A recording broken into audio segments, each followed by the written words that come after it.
All right, so this is where we're going to pick up after our lecture for deaf and hard of hearing with the last little bit, which is inclusion strategies for those students or athletes or individuals that are deaf, hard of hearing, and then we'll move on and finish up with deaf blindness. So some inclusion strategies: one, definitely learn about your student, your participant, your individual, what their hearing loss is, what are they capable of hearing, what they're not capable of hearing, um, external kind of environmental sounds.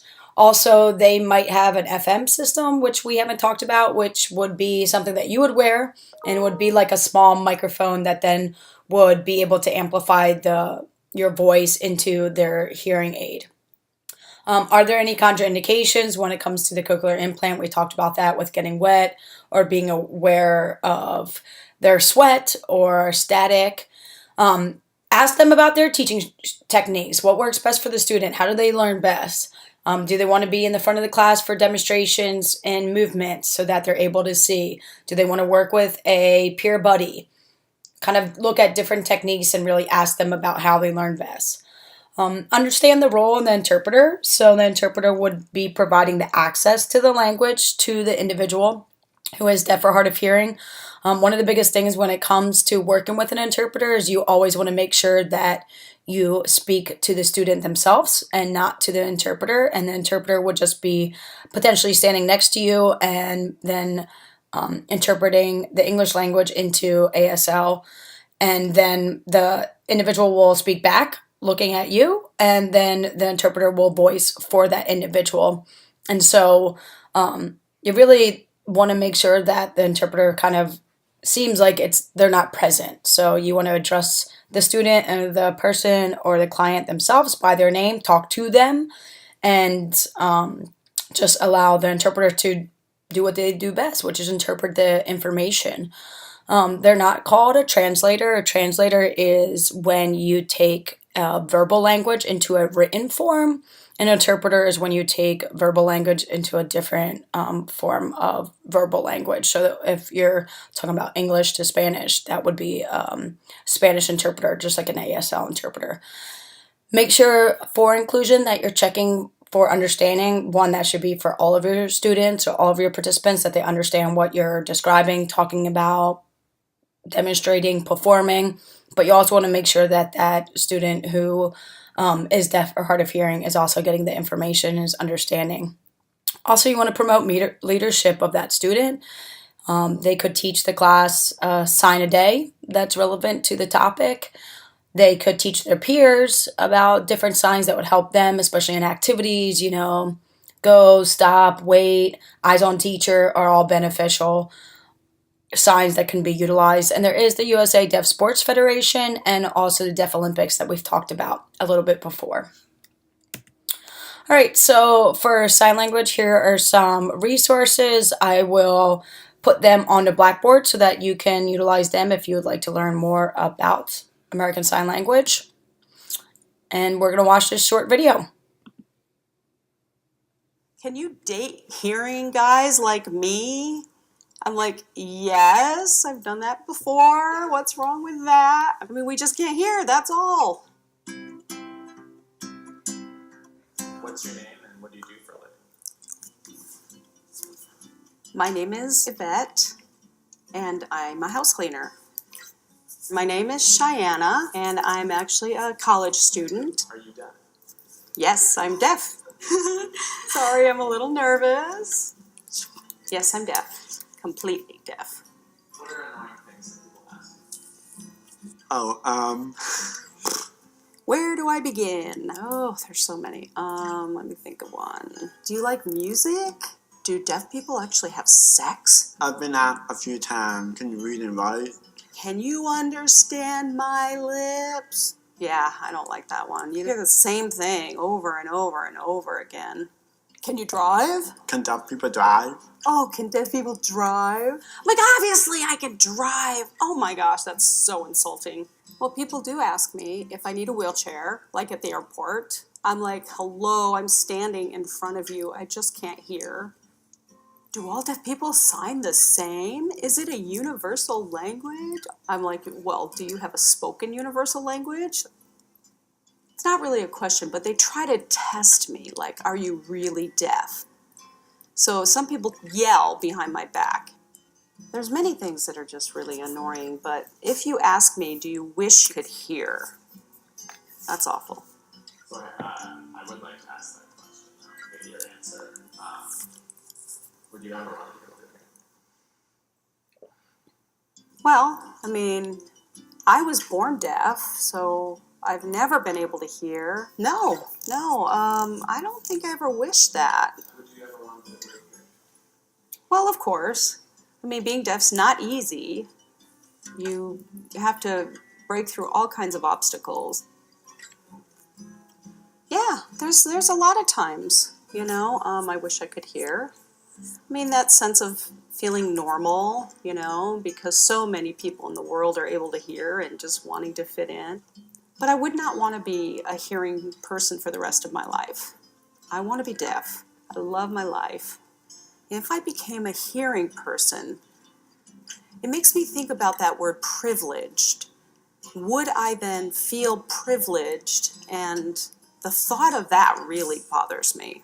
No, I don't think I want to hear because I wouldn't have any reason to be able to continue examining. I wouldn't have any reason to be a part of the community or the culture. My identity would sort of disappear. I would then be connected with what we call the hearing world. They think that if you have a hearing means that you're going to have a perfect life, but they've never experienced our life or our world. I mean, I couldn't even imagine anything else. I'm always 100% proud to be deaf. That is for sure. I'm satisfied with who I am.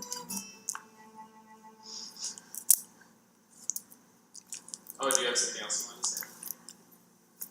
No, just stretching. Hey, it's Marina from Cut. All right, so just some information of some questions that clearly you shouldn't ask someone who's deaf or hard of hearing. They don't really make sense at all. But the general public, you would be amazed to actually do ask individuals that are deaf and hard of hearing that. The other thing we forgot to talk about real quick, and these are just some different signs. We're going to learn some in class next Tuesday, is the perception of lip reading. Even if an individual who is deaf says that they are capable of being able to lip read, they really still, research is showing, miss 60 to 80% of the information that's being delivered. So even though they said that they may be able to, it's really important to make sure that you're also providing them with what they prefer their mode of communication to be. All right, so now we're going to get into the area of deafblindness. So deafblindness is an individual who has vision and hearing loss significant enough to impact their education performance, and it does not always mean that they're completely deaf or completely blind.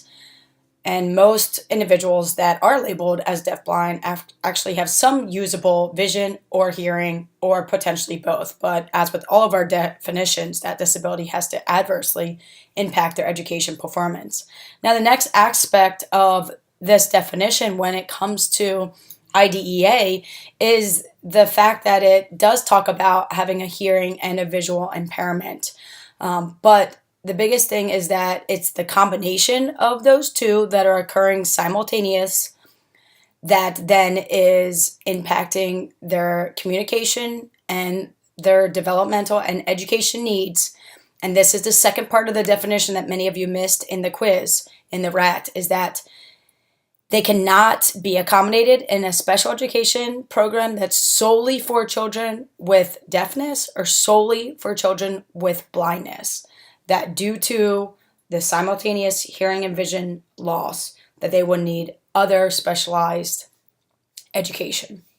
And here in this picture, I'm with a student who is deafblind, who did get education provided specifically for his disability of deafblindness, of having both hearing loss and vision loss.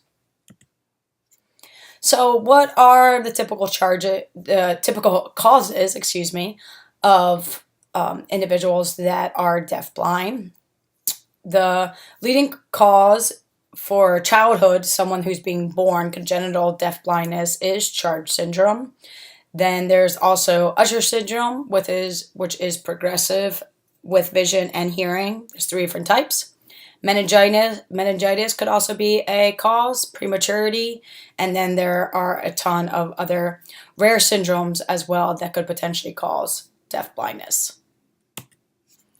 So what are some considerations for individuals that are deafblind? One, many of them feel a sense of isolation because of their limited access to the environment and to language and communication. They're going to have that limited incidental learning of not being able to just absorb information from the environment through vision or hearing. Sometimes they experience social deprivation, and they take more time to do everyday things. They are processing the environment, feeling everything, and just really trying to understand it. So we have to make sure that we're providing them that adequate time to not only process what we're asking, but for them to actually explore and really try to be independent in performing that task.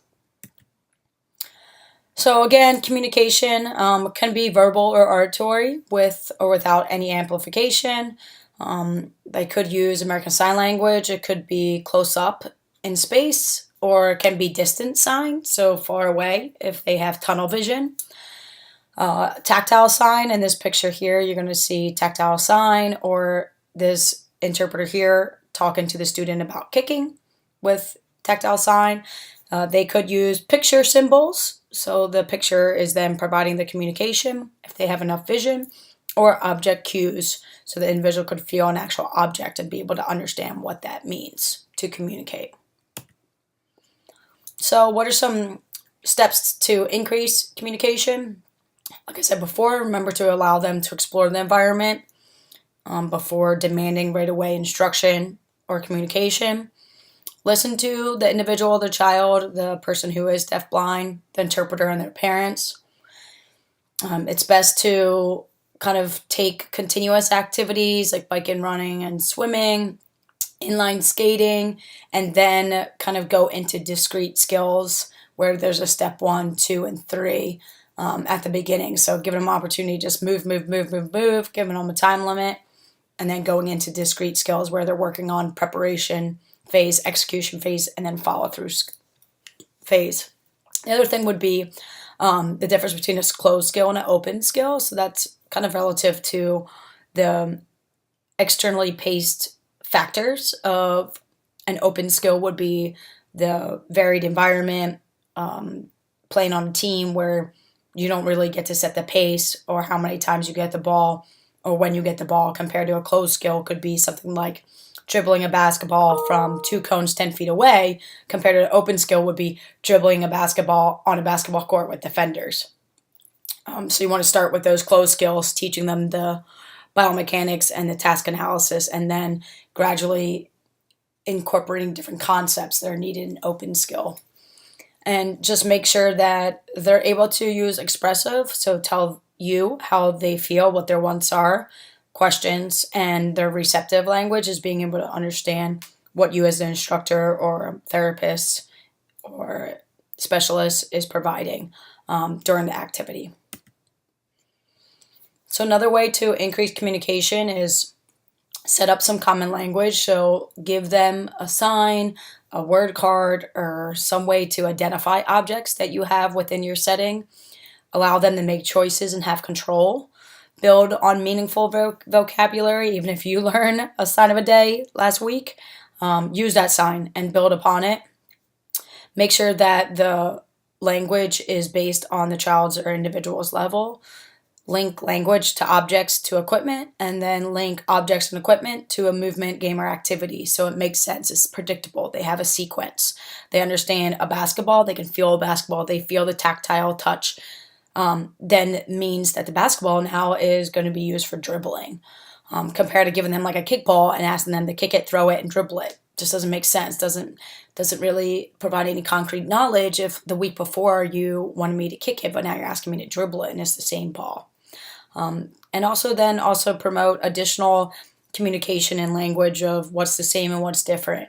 And as always, like I've said all this semester, behavior is communication. It's up to us to figure out what they're trying to say. So when we start introducing movement and any physical activities, fitness activities, here's some strategies. One, allow time for exploration. You want to provide demonstration of that movement or demonstrate how to use the equipment. They can provide some tactile modeling where they're able to feel your body move through the movement.